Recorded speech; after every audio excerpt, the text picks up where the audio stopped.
Quantity surveying, the financial brain behind every build. QS delivers maximum value, zero waste. Construction money maestro. Believe it? அது எப்படி அப்படின்னு சொல்லக்கூடியதை நாம தெரிந்து கொள்ளலாம். நேர்மறை எண்ணங்களுடன் பயணிக்கும் அனைவருக்கும் இனிய வணக்கம். நான் சாபிமான் ஜமால். முக்கியமான திட்டங்களில் வரும் குவான்டிட்டிஸ் அதை எடுக்க ஒரு சிஸ்டமேட்டிக் அப்ரோச்சை பின்பற்றுவதுதான் குவான்டிட்டி சர்வே. இந்த வழிமுறைகளை செயல்படுத்தக்கூடியவங்களை தான் நாம குவான்டிட்டி சர்வேயர்ஸ் அப்படின்னு அடையாளப்படுத்துறோம். ஒரு குவான்டிட்டி சர்வேயனுடைய ரோல் ஆஃப் ரெஸ்பான்ஸ் என்ன, அவருடைய வரலாறு என்ன, அவருடைய பங்களிப்பு என்ன என்பன போன்ற பலவிதமான தகவல்களை பற்றி இந்த பதிவு உங்களுக்கு தெளிவான முறையில விளக்கும். இந்த பதிவு உங்களுக்கு பிடிச்சிருந்துச்சுன்னா மறக்காம சிவில் கியூஎஸ் சேனலை சப்ஸ்கிரைப் பண்ணி பக்கத்துல இருக்கக்கூடிய பெல் ஐக்கான் அதையும் ஆன் பண்ணிடுங்க.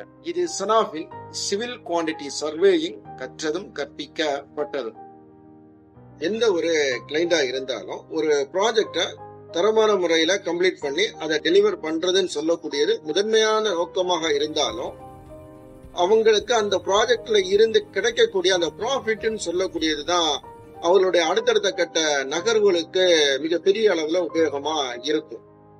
அப்ப இந்த இடத்துலதான் ஒரு பினான்சியல் மேனேஜ்மெண்ட் அண்ட் காஸ்ட் கண்ட்ரோல்னு சொல்லக்கூடியது சரியான முறையில செயல்படக்கூடிய நேரத்துலதான் அது அவங்களுக்கு ப்ராஃபிட்னு சொல்லக்கூடியதை கொண்டு வந்து சேர்க்கும். வேலையை செய்வதற்காக தான் சீஃப் பினான்சியல் அட்வைசர்னு சொல்லக்கூடிய ஒரு சப்போர்ட்டை வந்து அவங்க வச்சிருப்பாங்க. இது நான் கன்ஸ்ட்ரக்ஷன் ஆக்டிவிட்டிஸுக்கு சரியான முறையில இது செயல்பட வைக்க முடியும். ஆனா கன்ஸ்ட்ரக்ஷன் அண்ட் இன்ஃப்ராஸ்ட்ரக்சர் ப்ராஜெக்ட்ல இதை செய்ய முடியுமான்னு பார்த்தோம்னா அதுல பல சிக்கல்கள் வரதான் செய்யும். ஒரு கன்ஸ்ட்ரக்ஷன் ப்ராஜெக்ட்ல இருக்கக்கூடிய அப் அண்ட் டவுனை பற்றிய ஒரு ஆழமான ஒரு புரிதல் யாருக்கிட்ட இருக்குதோ அவங்களால மட்டும்தான் ஒரு கன்ஸ்ட்ரக்ஷன் ப்ராஜெக்ட்ல ப்ராஃபிட்னு சொல்லக்கூடியதை கிளைண்ட்டுக்கு கொண்டு வந்து சேர்க்க முடியும். அப்ப ரெகுலரா இருக்கக்கூடிய ஒரு பினான்சியல் அட்வைசரால இதை முடியுமான்னு கேட்டீங்கன்னா நிச்சயமா முடியாது. பிராக்டிக்கல்ல இருக்கக்கூடிய ப்ராப்ளத்தை ஐடென்டிஃபை பண்ணணும். ஐடென்டிஃபை பண்ணி அதுல அன்வான்ட் எக்ஸ்பென்ஸ் எதுன்னு சொல்லக்கூடியதை ஃபைண்ட் அவுட் பண்ணி அதை நம்ம கண்ட்ரோல் பண்ணி வரக்கூடிய நேரத்துல தான் இதுல ப்ராஃபிட்னு சொல்லக்கூடியதை சாத்தியப்படுத்தி கொண்டு வர முடியும். அப்ப இந்த வேலையை யாரு செய்வா, இதற்கான ப்ராசஸ் ஆஃப் ஆக்டிவிட்டிஸ் என்னன்னு சொல்லக்கூடிய அந்த கேள்விகளுக்கு பதிலா உருவாக்கப்பட்டு இருக்கக்கூடியதுதான் குவான்டிட்டி சர்வேயிங்னு சொல்லக்கூடியது. இந்த குவான்டிட்டி சர்வேயிங்ல ஒர்க் பண்ணக்கூடிய குவான்டிட்டி சர்வேயர் தான் இந்த வேலைகளை திறன்பட கையாண்டு கொண்டே இருக்கிறாங்க. அதாவது ஒரு குவான்டிட்டி சர்வேயர் அப்படின்னு சொல்லக்கூடியவங்க அந்த சீஃப் பினான்சியல் அட்வைசர் எப்படி செயல்படுறாங்களோ அதே மாதிரிதான் கன்ஸ்ட்ரக்ஷன் இண்டஸ்ட்ரியில இவங்களுடைய ரெஸ்பான்ஸ் சொல்லக்கூடியது அதிக அளவுல இருக்கும். எந்த மாதிரியான ரோல் ஆஃப் ரெஸ்பான்ஸ் ஒரு குவான்டிட்டி சர்வேயர்ட்ட இருக்குது அப்படின்னு சொல்லக்கூடியத நம்ம இப்ப அடுத்தடுத்ததா பார்த்தோம். கட்டுமான துறையில் ஒரு திட்டம் துவங்கியதில் இருந்து முடிகிறது வரைக்கும் எண்ணற்ற செயல்பாடுகள் தொடர்ந்து அங்க நடந்துகிட்டே தான் இருக்கும். இந்த செயல்பாடுகளை எல்லாம் சரியான முறையில நிர்வாகம் பண்றதுக்காக இத 2 பெரும் பிரிவுகளாகவும் பிரிச்சு வச்சிருக்காங்க. ப்ரீ கன்ஸ்ட்ரக்ஷன் ஆக்டிவிட்டிஸ் என்றும் போஸ்ட் கன்ஸ்ட்ரக்ஷன் ஆக்டிவிட்டிஸ் என்றும் அவங்க அடையாளப்படுத்துறாங்க. இந்த ப்ரீ கன்ஸ்ட்ரக்ஷன் ஆக்டிவிட்டிஸ் தான் நாம ப்ரீ டெண்டர், ப்ரீ கான்ட்ராக்ட்னு சொல்லுவோம். போஸ்ட் கன்ஸ்ட்ரக்ஷன் ஆக்டிவிட்டிஸ் தான் post tender and post contract அப்படின்னு சொல்லி அடையாளப்படுத்தி நம்ம பயன்படுத்தி இருக்கிறோம். இந்த ஆக்டிவிட்டிஸுக்கு உள்ளாடி எண்ணற்ற வேலைகள் வந்தாலும் இதை எல்லாம் யார் நிர்வகிக்கிறான்னு பார்க்கக்கூடிய நேரத்துல குவான்டிட்டி சர்வேயிங் டிபார்ட்மெண்ட்ல இருக்கக்கூடிய குவான்டிட்டி சர்வேயர், எஸ்டிமேட்டர், பில்டிங் இன்ஜினியர்னு சொல்லக்கூடிய கேட்டகரியில இருக்கக்கூடிய எல்லா இன்ஜினியர்ஸும் இந்த வேலைகளை திறன்பட கையாண்டு கொண்டு இருக்கிறாங்க.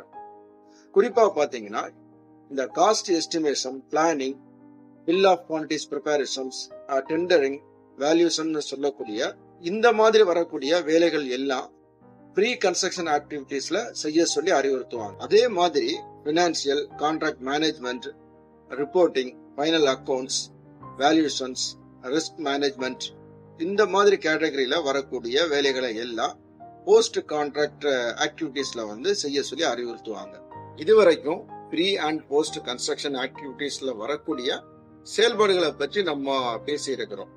இந்த செயல்பாடுகள் பற்றிய பல தகவல்கள் அடங்கிய வீடியோஸ் நம்ம சிவில் கியூஎஸ் சேனல்ல ஏற்கனவே நம்ம அப்லோட் பண்ணி வச்சிருக்கிறோம். அதனுடைய லிங்க் நான் டிஸ்கிரிப்ஷன்ல கொடுக்கிறேன். அந்த வீடியோஸையும் நீங்க நிச்சயமா பாருங்க.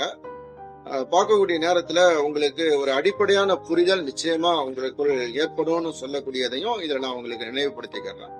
அதே மாதிரி இந்த ப்ரீ அண்ட் போஸ்ட் கான்ட்ராக்ட்ல வரக்கூடிய இன்னும் பல ஆக்டிவிட்டிஸ்கள் பற்றிய தகவல்கள் வரக்கூடிய நாட்கள்ல நம்ம தனித்தனி வீடியோஸா அப்லோட் பண்ணுவோம் அப்படின்னு சொல்லக்கூடியதையும் இதுல நான் உங்ககிட்ட சொல்லிக்கிறேன். இதுவரைக்கும் சொல்லப்பட்டிருக்கக்கூடிய இந்த தகவல்களை நீங்க கேட்ட உடனே சரி நம்மளும் குவான்டிட்டி சர்வேரா மாறிடலாம் அப்படின்னு சொல்லக்கூடிய அந்த முடிவுக்கு மட்டும் நிச்சயமா வந்துடாதீங்க.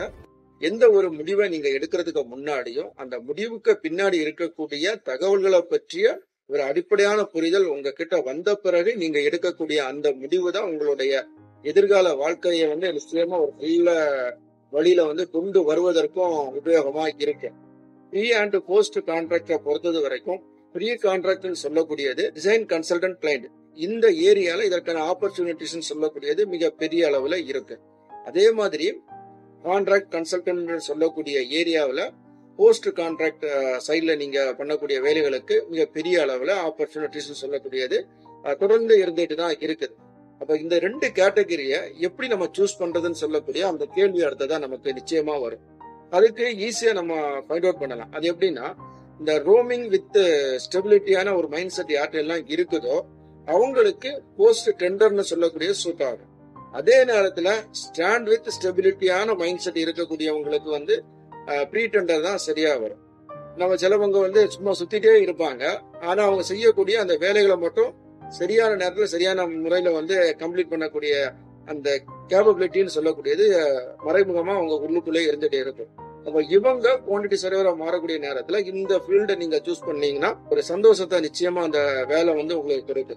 அதே நேரத்துல ஒரே இடத்துல உட்கார்ந்துட்டு இருக்கேன் ஆனா வேலையும் ஒழுங்கா செய்யணும் அப்படின்னு ஒரு மைண்ட் செட் நிறைய பேருக்கு இருக்கும். இந்த மாதிரிப்பட்ட ஆட்டிடியூட் இருக்கக்கூடியவங்க என்ன பண்ணணும்னா ப்ரீ டெண்டர்ல செலக்ட் பண்ணீங்கன்னா தான் சரியா இருக்கும்.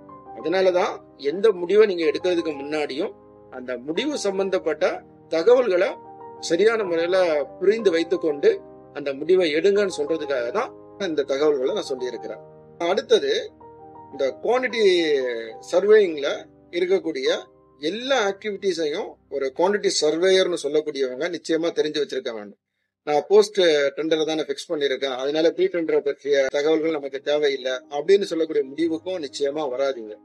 ஒரு குவான்டிட்டி சர்வேயர்னு சொல்லக்கூடியவங்களுக்கு அதுல இருக்கக்கூடிய எல்லா ஆக்டிவிட்டிஸையும் பற்றிய ஒரு முழுமையான புரிதல் இருந்தாதான் உங்களால அந்த குறிப்பிட்ட அந்த வேலையை திறன்பட கையாள முடியும்.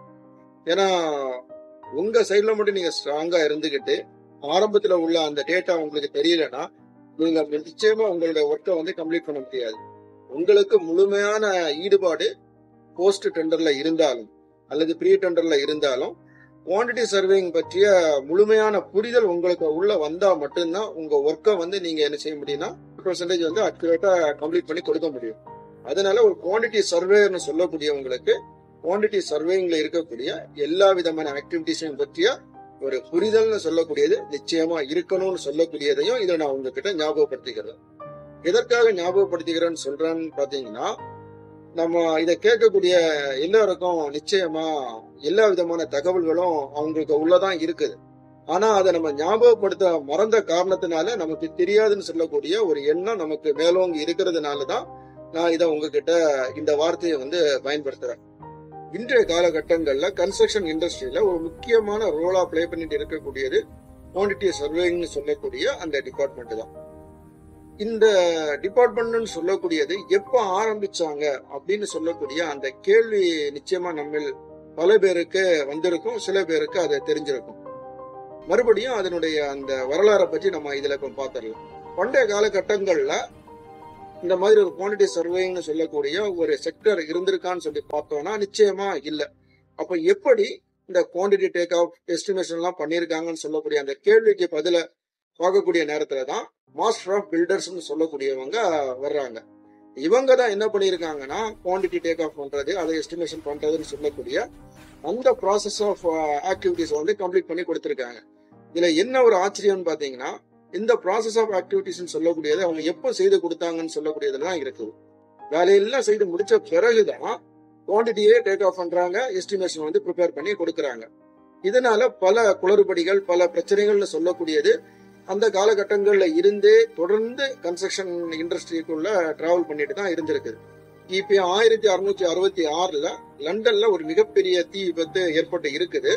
அந்த தீ விபத்துக்கு பிறகு பல கட்டிடங்கள் ஒரே நேரத்துல கட்டமைக்க வேண்டிய நிலை இருந்த காரணத்தினால பல கான்ட்ராக்டர்கள் அந்த இடத்துல வேலை செய்ய வேண்டிய சூழ்நிலையும் இருக்கக்கூடிய சூழ்நிலையினால என்ன யோசிச்சாங்கன்னா, இந்த குவான்டிட்டி டேக் ஆஃப் பண்றது, எஸ்டிமேட் பண்றது, பில்ல ரெடி பண்ணி கொடுக்கறதுன்னு சொல்லக்கூடியதுக்கு தனியா நம்ம ஆட்களை அப்பாயின்மெண்ட் பண்ணா சரியா இருக்கும்னு சொல்லக்கூடிய முடிவு எடுக்கப்படுது. அந்த முடிவும் அந்த காலகட்டங்கள்ல செயல்படுத்தப்படுது. ஆனா குவான்டிட்டி சர்வேன்னு சொல்லக்கூடிய பேர்ல இல்ல, மெஷரர்னு சொல்லக்கூடிய ஒரு கேட்டகரியில அவங்க என்ன பண்ணிருக்காங்கன்னா அப்பாயின்மெண்ட் பண்ணி அந்த வேலைகளை பிடிச்சிருக்காங்க. இது இப்படியே தொடர்ந்து இருக்கக்கூடிய காலகட்டங்கள்ல தான் கிபி 1858 காலகட்டங்கள்ல என்ன பண்ணிருக்காங்கன்னா குவான்டிட்டி சர்வேயர்னு சொல்லக்கூடிய அந்த பெயரை அங்கீகாரம் பண்றாங்க. அப்ப அந்த பெயரை அங்கீகாரம் பண்ண பிறகு அடுத்த கட்ட நகர்வா நம்ம பார்க்கக்கூடிய நேரத்துல கிபி 1868 காலகட்டங்கள்ல RICS சொல்லக்கூடிய ஒரு அமைப்பு உருவாகுது. அதாவது இந்த குவான்டிட்டி சர்வேயிங்க டெவலப் பண்றதுக்காகவே இந்த அமைப்பை உருவாக்குறாங்க. இந்த அமைப்பின் மூலம் தான் ஸ்டாண்டர்ட் மெத்தட் ஆஃப் மெஷர்மெண்ட்ஸ் சொல்லக்கூடிய அந்த கான்செப்டும் உருவாக்கப்படுது. அதே மாதிரி லீகல் டாக்குமெண்டேஷன் சொல்லக்கூடிய அந்த ப்ராசஸ் ஆஃப் ஆக்டிவிட்டிஸை அவங்க செய்யறாங்க.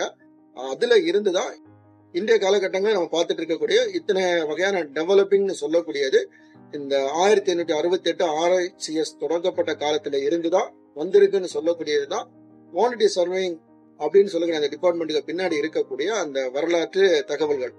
இதுவரைக்கும் இந்த பதிவுல நம்ம என்னெல்லாம் பேசியிருக்கோம்னு பாத்தீங்கன்னா, குவான்டிட்டி சர்வேயிங்னா என்ன, ஒரு குவான்டிட்டி சர்வேயர்னு சொல்லக்கூடியவங்க யாரு, ஒரு குவான்டிட்டி சர்வேயர்னு சொல்லக்கூடிய அந்த கேட்டகரியை நம்ம எப்படி சூஸ் பண்ணணும்னு சொல்லக்கூடியது, அதனுடைய வரலாறுன்னு சொல்லி பலதரப்பட்ட தகவல்களை பற்றி நம்ம பேசியிருக்கிறோம்.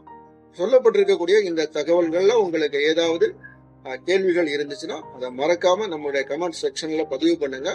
அடுத்தடுத்து வரக்கூடிய நாட்கள்ல அதற்கான பதிலை நாம தெரிவிக்கிறோம்னு சொல்லக்கூடிய எண்ணங்களோடு இந்த பதிவை நான் இதுல முடிச்சிடுறேன். மீண்டும் அடுத்த ஒரு நல்ல பதிவில் நாம் சந்திக்கலாம்.